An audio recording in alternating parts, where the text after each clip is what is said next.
Thank you very much, sir. Next, we would like to invite on stage with a big round of applause Mr. Deepak Arora, the CEO and founder of Project Management Center of Excellence. He comes with HR transformation experience and has managed SAP HR implementation at L&T Group of Companies. A big hand, ladies and gentlemen, for Mr. Deepak Arora. Thank you. Yep. No, this will be fine with me. Yeah.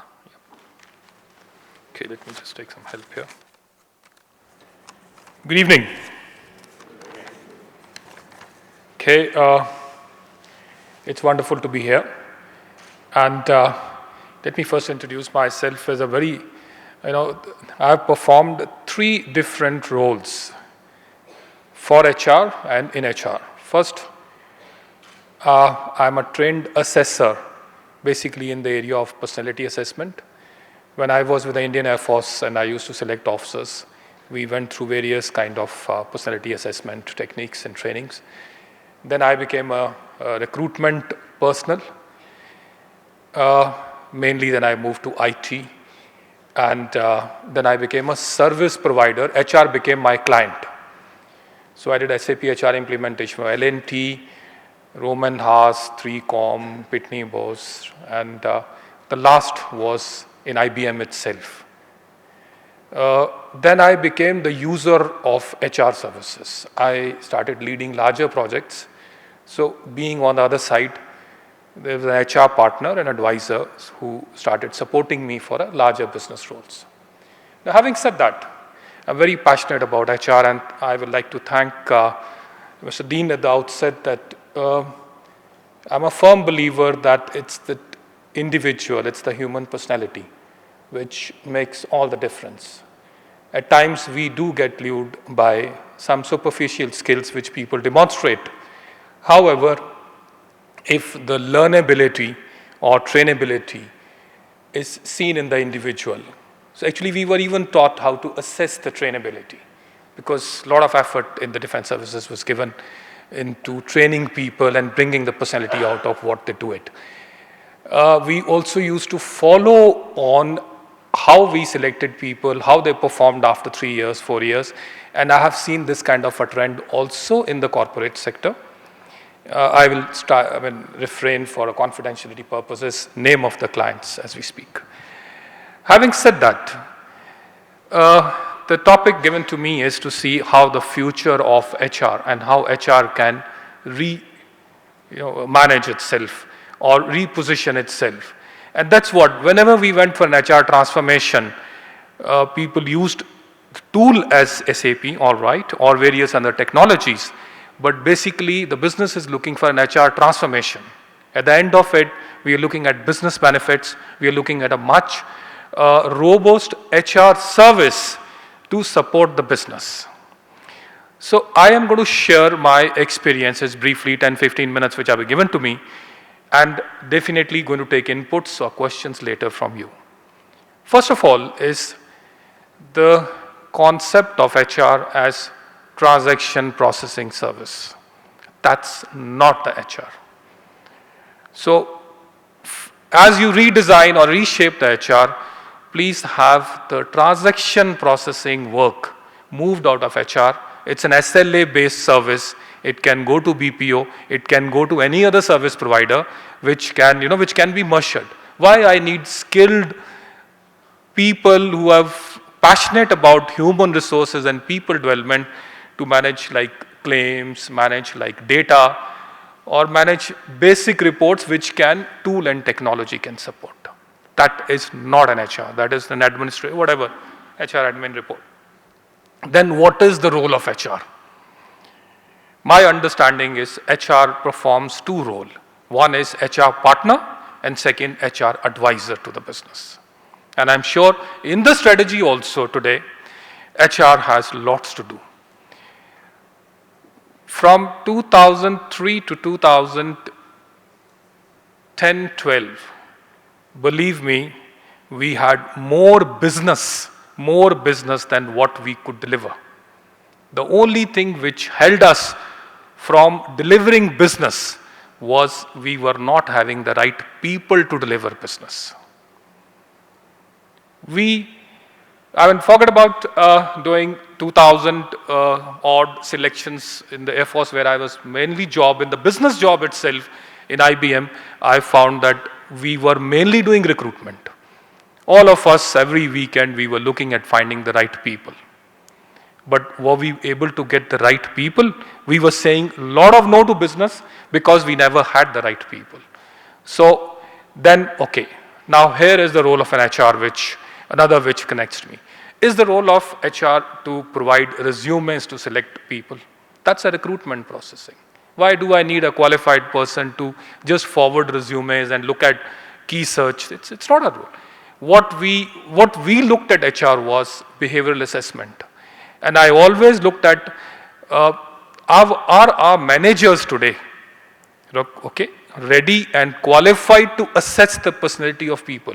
We talk a lot of things when it comes to team building, team performance, okay, attitude, etc., stress tolerance, emotional stability, all the behavioral aspects. But how many people, when we went through the screening process, we again went back to our engineering background and started looking at, asking few technical questions here and there.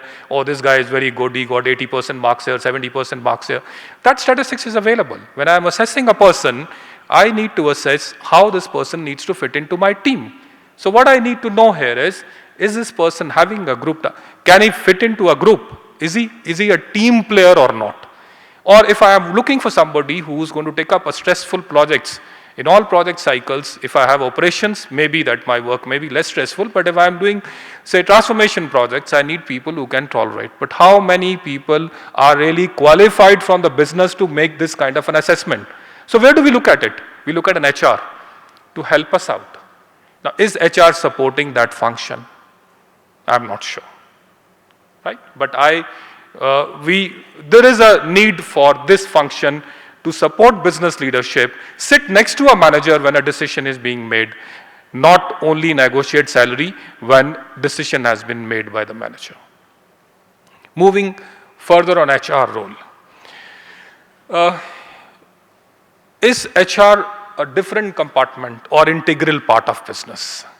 And here, I always found that the gap lied at, gap is at both the places. At times, business will say, no, HR is a supporting function. I always believe that HR is an enabling function. It is not a supporting function. They have to work along with, because they're the one who interact and go back and talk to the people. They are qualified, they are trained to do and work along with the team. They will give you team inputs. It is not they're working on an Excel or a tool and keeping information out. That is another thing, and how to keep the team motivated and how to have the team high performing. When the team is stressed, what are the issues with the team? The inputs basically come from an HR partner, is the word which we often used. It's an enabling role. It is not a supporting role in the business, especially when you are in the business of skill. Today in IT or a BPO world, I am paid, or my business gets the money equal to how that particular resource has been able to impress and deliver to the client. So that resource which we are counting is basically a business enabler. And where is that resource coming from? It's an individual which is being nurtured into an environment to perform. So that is another area where you try and see where HR has lots to add. Okay, career succession planning is one area where we always look for, we have an X number of resources which are performing. But if the business has a very simple rule as far as skills is concerned, it's just in time, just sufficient. The skills which were being billed $200 per hour in 2001 are today being billed to the same client at $75 and much higher skills. Because that time the requirement was there. So are we looking strategically, what are the skills which are coming up in future? And how are that enabling into the business?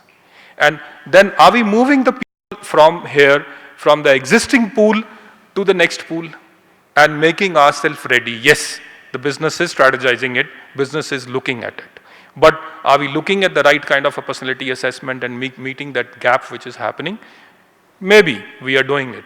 And lots goes actually from a personal administration role today. HR is performing wonderful role.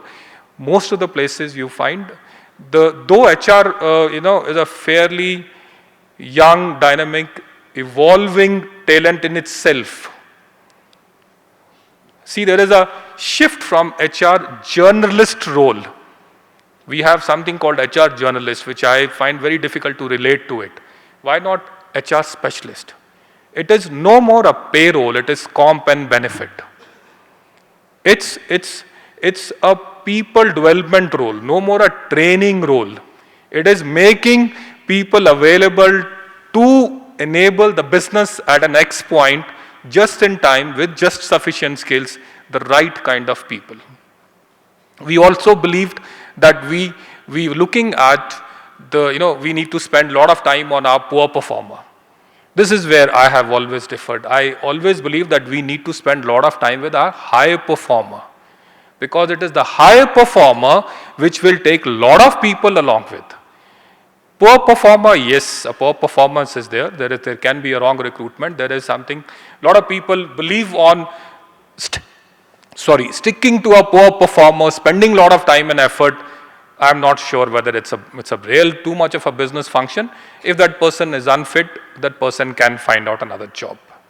Where other places where I find HR has got a lot of scope to change and a lot of things happening, being having adequate business and domain knowledge, being absolutely a partnering with the business to understand exactly what is required, and it is not very difficult.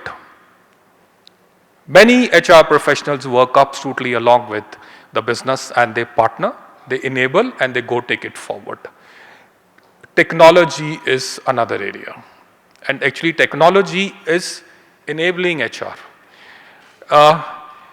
Today, generally, normally we'll talk about big data is more about business. No, big data is also for HR finance. Analytics is about business. Analytics is also for HR and finance. So let's not, these technology is not a separate compartment. It is also related. It's actually now been inbuilt everywhere. It's very well related to all our functions, all our business functions which we perform.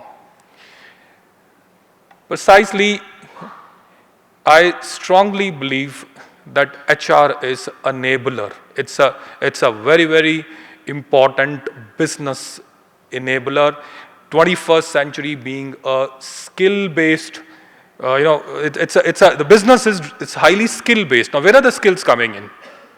It is, as Mr. Dean pointed it out, that if a person, it's not only these 9 examples, we can go through 9,000 such examples, where if a person has the basic personality to learn, how difficult it is to learn English. We have a very, bias that a person has come from a rural school, etc., and how really work with my client. How difficult it is to learn various skills. How difficult it is to learn even public speaking. Many of us learned much later. Quite a few skills which are learned later. If I look at, even for IT recruitments, when I'm looking at it, I find a person belonging to a very, very low income group from a remote area, went to school walking 6 miles, subsequently went and moved somehow to another, say, a mid-town, did its engineering with a great difficulty, was able to do an MBA, somehow supported herself or himself, and then has come to you in an interview. And if I start looking at is that this person's necktie is not proper, then there is something wrong with me. Other person who been studied in a convent,